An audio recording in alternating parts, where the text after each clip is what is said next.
honorable members of the Senate sitting as an impeachment judge or judges sa kanilang mga upuan. Ngayon po ay day 25 ng paglilitis. Inaasahan ang pagpapatuloy ng cross-examination ni Edmond Losala, ang cameraman ng ABS-CBN. Panuorin po natin ang mga kaganapan sa loob ng session hall ng Senado.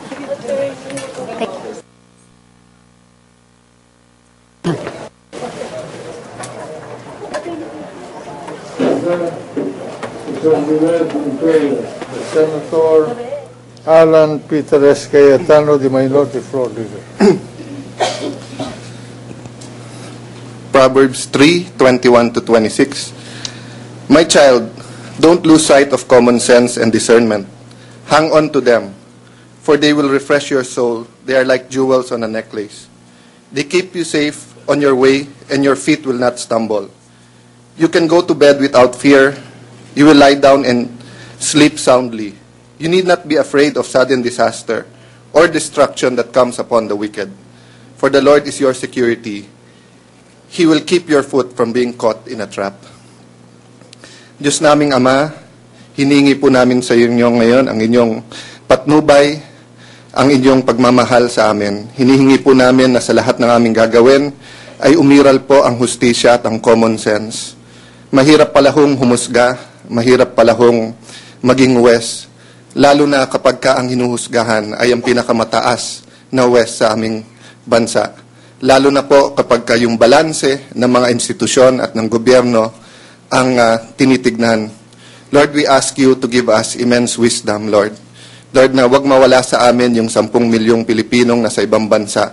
Yung mga humihingi po ng solusyon sa problema ng mataas na presyo, sa kawalan ng trabaho, sa peace and order, sa kalusugan. Alam po namin na habang ginagawa namin to at importante po ang accountability at transparency sa gobyerno, ay maraming mga problema na nasa buhay ng bawat Pilipino. Bless each and every lawyer who is here, every senator, judge, every advocate, Lord, and let the truth prevail. We lift this up to you and ask for this, Lord, in Jesus' mighty name, Lord Father God and Lord God, Holy Spirit. Amen. Amen. The Secretary will now call the roll of senators. The Honorable Senator Judges Angara, Arroyo, Cayetano Alan Peter Compañero, Cayetano Pia, Defensor Santiago, Drilon, Ejercito Estrada, Escudero, Gingona, Honasan, Lacson, Lapid, Ligarda, Marcos, Osmeña, Pangilinan, Pimentel, Recto, Revilla, Soto, Trillanes, Villar, the Senate President.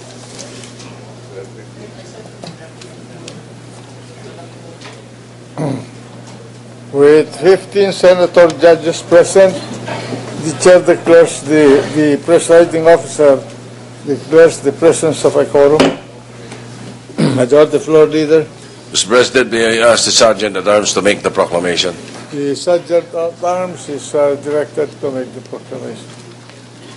All persons are commanded to keep silent under pain of penalty while the Senate is sitting in trial on the articles of impeachment against Chief Justice Renato C. Corona.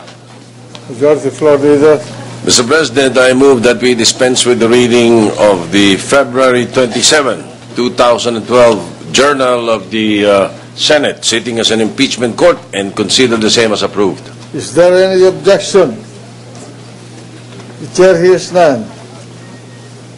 The February 27, 2012 Journal of the Senate sitting as an impeachment court is hereby approved. The Secretary will please call the case. Case number 0022011 in the matter of impeachment trial of Honorable Chief Justice Renato C. Corona. Appearances. Majority Floor Leader. Yes. Good afternoon, Mr. President, Your Honors. For the prosecution, same appearances, Mr. President. Noted. The defense. Good afternoon, Mr. President and members of the impeachment court. Same appearance for the defense. Noted.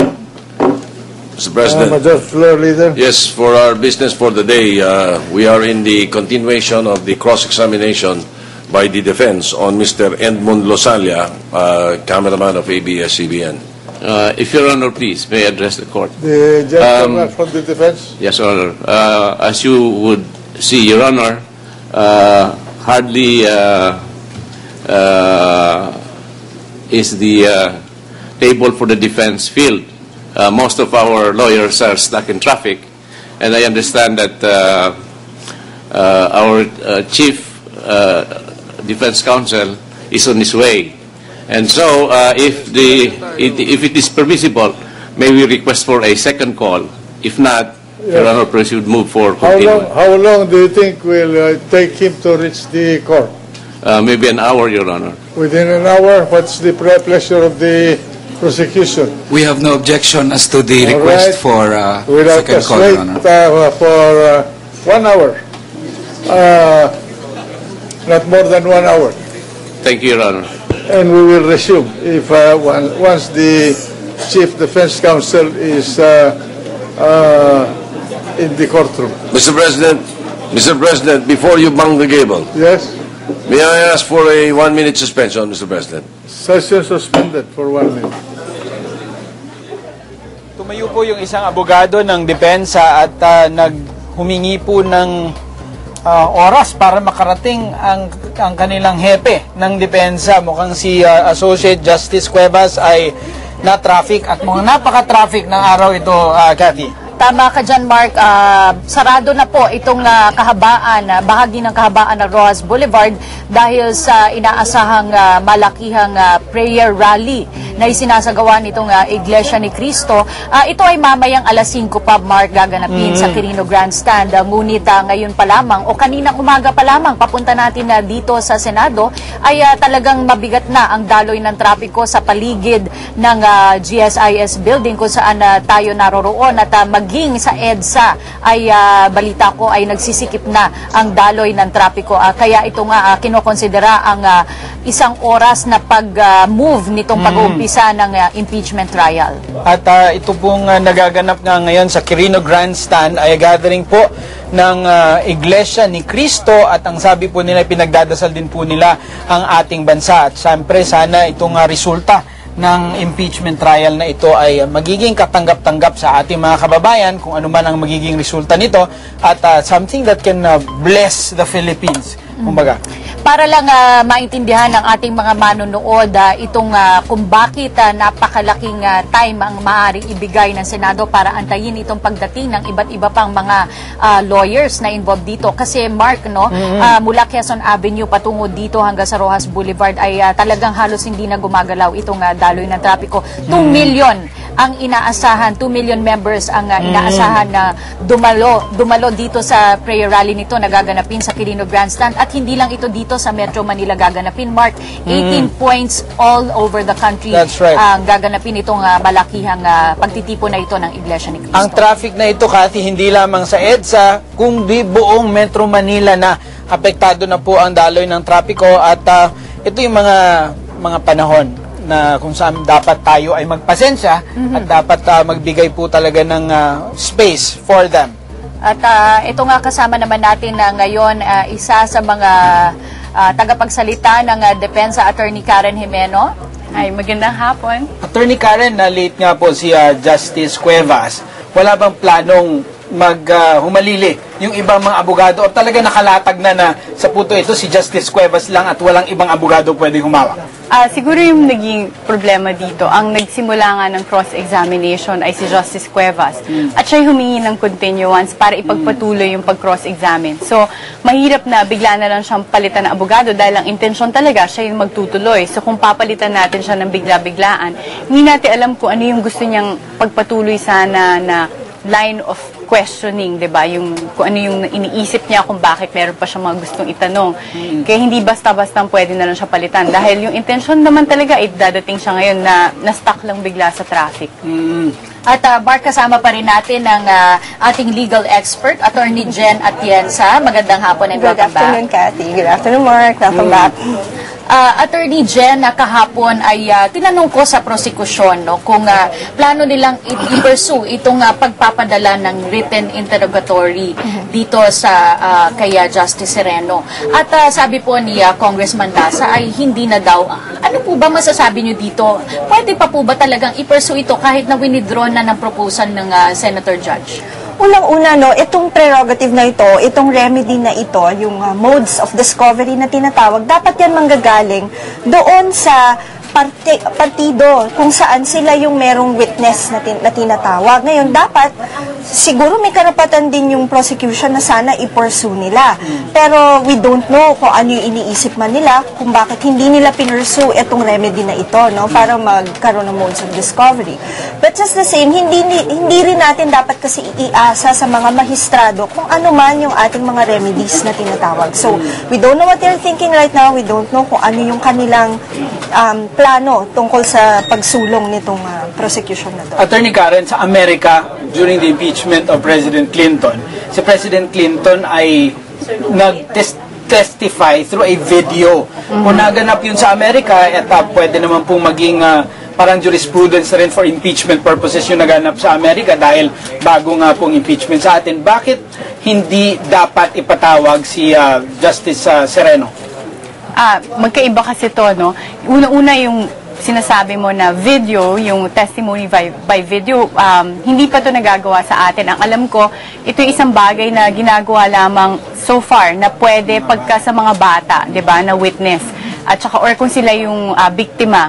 Pero sa ating rules of court wala pa 'yan. So hindi kasi natin pwedeng sabihin na pwede natin gayan sa Amerika, gawa ng dun sa Senate Rules of Impeachment, nakalagay na nga na the rules of courts shall apply supletorily. So I don't think na may pangangailangan na gayahin pa at tumingin kung anong ginagawa sa US. Kung hindi na nga video, attorney, interrogatories na lamang. Pakisagot po yan maya-maya, balik tayo sa Senate floor at nagre-resume. Tingnan natin kung matutuloy kahit wala si Justice Cuevas.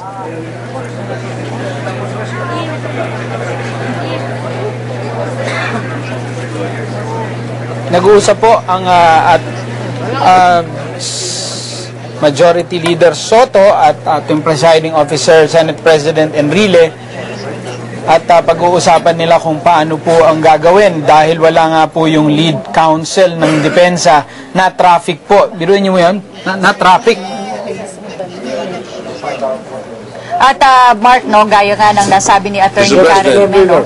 Okay, yes, nagpapatuloy na po. We have conferred with both the prosecution and the defense. And with the concurrence of both, we may suspend the cross-examination on the current witness that we have, the present witness we have, who is the cameraman of ABS-CBN, Mr. Edmond Losalia. And so that the prosecution may be able to continue with presenting another witness. If they both concur with this proposal, we may continue without having to wait for an hour or so, or maybe one day, depending on how long it will take the lead counsel of the defense to arrive. We may recall the other witness later on. What is the pleasure of the prosecution? We are amenable to that proposal, Your Honor, please. In other words, the cross-examination of the cameraman, Your Honor, cameraman of ABS-CBN be suspended pending the arrival of the Chief Defense Counsel. In the meantime, the prosecution will continue to present their witnesses, and when the Chief Defense Counsel will arrive, we will recall the witness to the stand. Yes. We agree, Your Honor, Sala. So as to save time. For cross-examination. Maybe hear from the defense, Mr. President. We have no objection, Your Honor. Okay. The cross-examination of the witness on the witness stand